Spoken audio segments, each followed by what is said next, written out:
Yung mga boss, DCTV nga pala. At ito mga boss, may ipapakita ko sa inyo na Honda mga boss, Integra. Ito mga boss, grabe ito mga boss. Papakita ko sa inyo. Ito. Ayan na mga boss. Napaka-forma nito mga boss. Bagong buo lang to. Honda Integra mga boss. Ayan. Kulay itim siya mga boss. Spoon nga pala ang concept nito mga boss. Spoon. Ayan mga boss. Makikita nyo. Integra Type R yan mga boss. Ayan, kitang kita nyo naman mga boss. Walang filter yan. Ayan. Napakaganda ng ating mga boss. Honda Integra. Ayan na mga boss. Honda Type R. Napakaganda nyan. Spoon nyan mga boss. Ayan yung mags. Tsaka caliper nyan. Spoon din mga boss. Ayan na. At ito. Titignan. Ito mga boss, hindi pa siya totaling tapos na. May mga kulang pa. Ito mga boss, yung interior niyan. Ayan mga boss, makikita nyo. Napaka-sariwa niyan mga boss. Ayan na.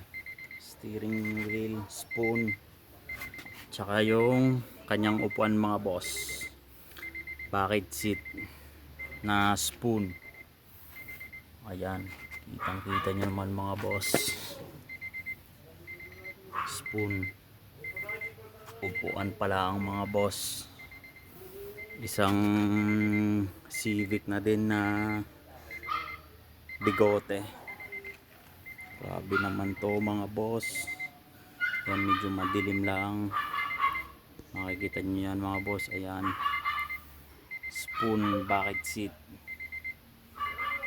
Ayan na. Hindi pa siya totaling tapos mga boss. At may mga kulang pa. Ayan mga boss. Grabe naman to. Ayan.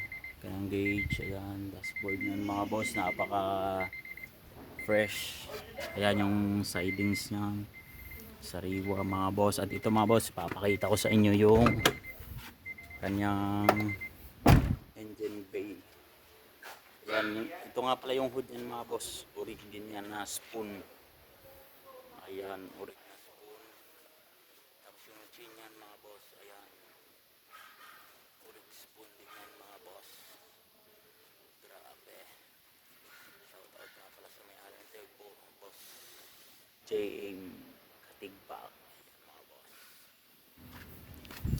Ito ang kanyang project na yun mga boss.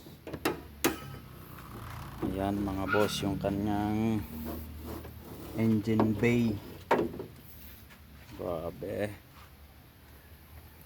Ayan mga boss, B18C.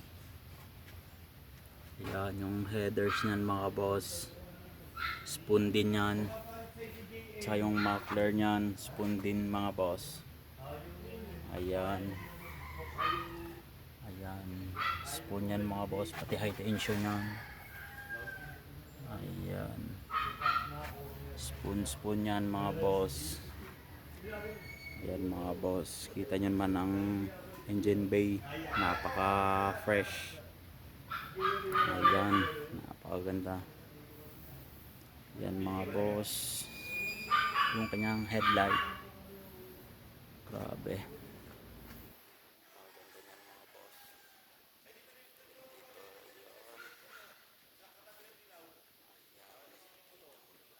Mga boss, napakakintab. Ayan, maraming salamat mga boss. Sa susunod ulit, salamat sa suporta. Ito pa yung isang maganda din yan mga boss. Yun yung binilag ko kahapon. Napaka fresh din yan. Cope naman yan mga boss. At ayan, maraming salamat mga boss.